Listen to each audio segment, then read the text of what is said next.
Hey, good afternoon, everyone, and welcome to the latest installment of the University of Minnesota Center for Medieval Studies, Decameron Tales of the Coronavirus. My name is Anthony Nussmeier, and I'm an assistant professor and director of the Italian program at the University of Dallas, not to mention an alumnus of the University of Minnesota. It is my distinct pleasure to bring to you today an introduction to the very work that inspired the name of this project, that is Giovanni Boccaccio's medieval masterpiece, the Decameron, written between 1350 and 1351 and set amidst the backdrop of the plague, the arrival of the Black Death, in Giovanni Boccaccio's hometown of Florence in 1348.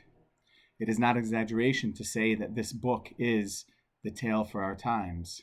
It is a book that talks about the loss of fellow feeling, about social distancing, about self-isolation and quarantine, and about the seeming unmitigated spread of a plague that not only decimated the city of Florence, but reduced its population by some estimates of up to two-thirds. That is, killing nearly 100,000 people in the city of Florence alone. So while it is a text very much for today, we must count ourselves as blessed and lucky that the situation and crisis that we're facing, at least in most of the world, is not quite up to the level of Boccaccio's Decameron. And so today I'll give you a brief introduction to the Decameron, as well as sort of reading and quick glossing of the very first tale, the very first of 100 novelle. And just a reminder, the text of both the introduction to the first day and to the first novella, that of Sir Ciappelletto, will be available on the shared Google Drive of the Center for Medieval Studies at the University of Minnesota. So what, in just a few words, is the Decameron? The Decameron is a work that came out of this period of crisis in Florence, as I already mentioned. It is about a group of 10 young people, 7 women and 3 men, who decide to socially distance themselves, if you will, from the city of Florence. And they take refuge in the Euganean hills just outside of the city in an attempt to avoid the contagion that was spreading. And to say it was spreading like wildfire is not even cliched. It really was. The spread was extremely rapid, and no one knew how it was transmitted, whether by clothing or by the air, by the water, by rats. People who died from it were burned and their bodies quickly buried in mass graves. There were competing medical advice given by doctors at the time called consiglia, some advising to drink a lot, to become quote-unquote knee-walking drunk, and others advising total abstention from both food and liquor as a way to combat the Black Death. So it was a time of great uncertainty, much like our own, in which we have only to trust mathematical models and in which data is really hard to come by. But again, we must count ourselves as extremely fortunate because the situation has at least not yet reached the peak that it reached in 1348 in Italy and much of Western Europe. So in Boccaccio's Decameron, we have 10 young people who go outside of the city to Euganean hills. And in order to pass the time, in order to console themselves, they tell themselves stories. These stories range from the regal to the ribald. They involve all levels of society, from kings and queens to prostitutes and thieves, to saints and saints as sinners. So it really is a fresco of medieval Italian society, and even outside of Italy into the East and into Northern Europe. But really an fresco, a depiction of the different levels of Italian society. So it's a great window onto the culture. And some of you may be familiar with Dante's Divine Comedy. Well, if you remember your reading of the Divine Comedy, it contains across 3 canticles 100 canti. Well, Boccaccio's Decameron comes from the Greek word deca, meaning 10, and each day there are recounted by the king or queen of that day who decides the theme of the novelle. There are recounted 10 novelle, so 10 times 10 is 100. And so just like Dante's Divine Comedy, Boccaccio's Decameron contains 100 tales. This was not by happenstance. Boccaccio was the club president, if you were, of the cult of Dante in northern Italy. And just like Dante's Commedia begins in the Inferno and finishes in paradise, Boccaccio's Decameron, too, begins with what he deems an orrido cominciamento, a terrible beginning, only to find succor and relief in a sort of the Empyrean heights of a mountain, just like we find in the Empyrean of Dante's Paradise in his comedy. So there's much to recommend a sort of parallel reading between Boccaccio's Decameron and Dante's Divine Comedy. As I mentioned already, Boccaccio's Decameron is very much consolatory. In fact, it begins with the following phrase, Umana cosa è avere compassione degli afflitti. It is a most human thing to have compassion for the afflicted. And these afflicted are going to be essentially distracted by Boccaccio's Decameron. It is the Netflix of the 14th century, if you will. And I just wanted to read a couple of passages so you get the feel, a couple of passages from the introduction, so you get a feel for what is going on. I already mentioned the horrible beginning, the orrido cominciamento, and the medical advice. So on page 7 of the introduction to the first day, Boccaccio mentions that some people were of the opinion, and I quote, that a sober and abstemious mode of living considerably reduced the risk of affection. Others took the opposite view and maintained that an infallible way of warding off this appalling evil was to drink heavily, enjoy life to the full, go round singing and merrymaking, gratify all one's cravings whenever the opportunity offered, and shrug the whole thing off as one enormous joke. End quote. Not only were there competing medical opinions, but there was also, as I mentioned before, a loss of fellow feeling, something that has not quite taken root in our society today, thankfully. But it reminds me of a story that came out of Wuhan when the coronavirus was first starting to make news in February in the Western press, and a man had laid dead due to a heart attack on the street, and no one came to his aid for fear that they might contract the coronavirus. And our own interdictions against public masses and funerals in the West and other places made me think about another aspect of the introduction to the first day of the Decameron, in which, and I quote, "This scourge had implanted so great a terror in the hearts of men and women that brothers abandoned brothers, uncles their nephews, sisters their brothers, and in many cases wives deserted their husbands. But even worse, and almost incredible, was the fact that fathers and mothers refused to nurse and assist their own children, as though they did not belong to them." End quote. And it goes on to say that there were no more funeral rites, there were no more public burials. And so both in death and in the afterlife, dignity was denied to many of the victims of the Black Death. Something that we're seeing played out to a lesser extent, but certainly seeing played out even in our own day with the coronavirus. And so, as I mentioned, there are 100 tales in the Decameron.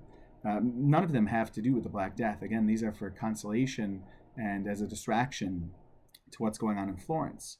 And I wanted to very briefly introduce you to the first tale. It will have you laughing uproariously, I think. It is the tale of Sir Ciappelletto. Well, he's called Sir Ciappelletto, but also Ciappelletto, Ciappelletto. He goes by about 4 or 5 different names. He's the typical shapeshifter, which we'll also see in Renaissance epic poetry and mock epic poetry. A sort of man whose origins and sexual predilections even are mysterious, ambiguous, and ever-changing, if you will. And I chose this because it opens the entire collection of the Decameron, but also because it is one of those ribald tales that will have you laughing. And essentially, it is about Sir Ciappelletto, who is called to go up into Burgundy to be a money collector, essentially. And he lives with 2 Florentine brothers. And as soon as he arrives, he takes ill, and he is essentially on his deathbed. And the brothers fear the consequences of his death because they don't know where to bury him. They can't just throw him like a dog into the river, which is what he deserves, because they will receive cultural approbation from society. But yet he can't have a church burial because he is probably the worst sinner that we've ever seen. In fact, the Italian reads, Il peggior uomo che mai nascesse, maybe the worst man who was ever born is Sir Ciappelletto. Sir Ciappelletto goes to collect money, but he is a notary by trade, a notaio. And a brief digression, if we know anything about the figure of the notary in medieval Italy, it was actually a figure of great respect. The notary was often one of the only people able to read and write beyond the clergy and some others. And the instrumentum, the public instrumentum, that is act of the notary, was the final word in legitimacy, and so carried with it much weight. And so to have a sort of perverted version of the notary upends this great respect that was accorded the figure of the notary. And again, we get a feel for the great respect given to the profession of the notary, because the first Italian poets at the court of Frederick II in the the third, fourth decade of the 13th century were all notaries. They were all politicians and functionaries of the court. And in fact, if we go to the most important medieval manuscript of Italian poetry, Vaticano Latino 3793, the very first poem that opens it is by Giacomo da Lentini, who is known simply as il notaio, the notary. And so Ciappelletto turns this tradition on its head. And so on page 25 of the first novella with Sir Ciappelletto, here is the description, and I quote: "A notary by profession, he would have taken it as a slight upon his honor if one of his legal deeds, and he drew up very few of them, were discovered to be other than false. In fact, he would have drawn up free of charge as many false documents as were requested of him, and done it more willingly than one who is highly paid for his services. He would take great delight in giving false testimony, whether asked for it or not. In those days, great reliance was placed in France upon sworn declarations, and since he had no scruples about swearing falsely, he used to win, by these nefarious means, every case in which he was required to swear upon his faith to tell the truth. He would take particular pleasure and a great amount of trouble in stirring up enmity, discord, and bad blood between friends, relatives, and anybody else, and the more calamities that ensued, the greater would be his rapture. If he were invited to witness a murder or other criminal act, he would never refuse, but willingly go along, and he often found himself cheerfully assaulting or killing people with his own hands. He was a mighty blasphemer of God and his saints," and so on and so forth, end quote. And again, after this, he is called il peggior uomo che forse mai nascesse, possibly the worst man who was ever born. And so as he's laying on his deathbed, the brothers get an idea. Together with Ciappelletto, they decide that he will make a final confession. They just need to find someone who will come and listen to his confession, and after which he would be permitted a church burial. And so they get a kindly friar to come to the house to listen to his confession. And I'll give you a couple of quotes, and then I'll let you read it on your own. But the sort of false confession of Sir Ciappelletto sets the stage for the depiction of the credulousness of both the population and of some of the members of the order to which the confessor priest belongs. And so here is one of the first questions that he is asked during his confession, and the response that he gives. He is asked if he goes to confession regularly, and Sir Ciappelletto responds thusly: "Father, it has always been my custom to go to confession at least once every week, except there are many weeks in which I go more often. But to tell the truth, since I fell ill nearly a week ago, my illness has caused me such discomfort that I haven't been to confession at all. Technically not a lie. In the last week, he hasn't been to confession." And the confession continues in this vein. For example, the friar asks, "You have done well, but tell me, how often have you lost your temper?"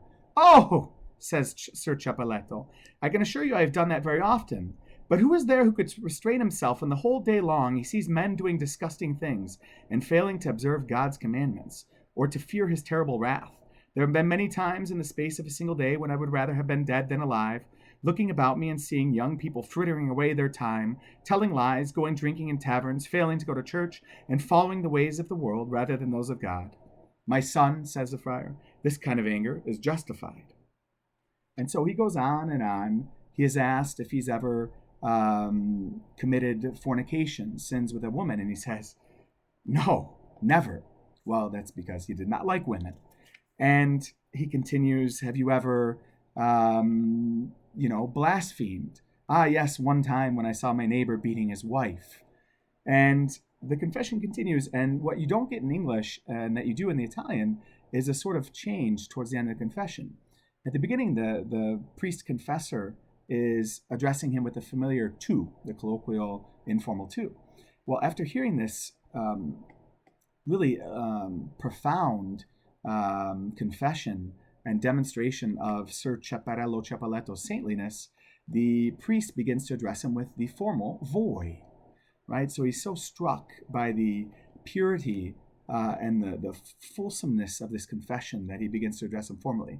And I won't ruin the end. You really need to read through the entire novella for the twist. But suffice it to say that despite being maybe the worst man who ever lived, Sir Ciappelletto doesn't quite get his just desserts. And so I hope you enjoyed this brief introduction to Boccaccio's Decameron and to the first novella. And I hope that you enjoy your readings in this installment of the Decameron Tales in the time of the coronavirus. Thank you very much.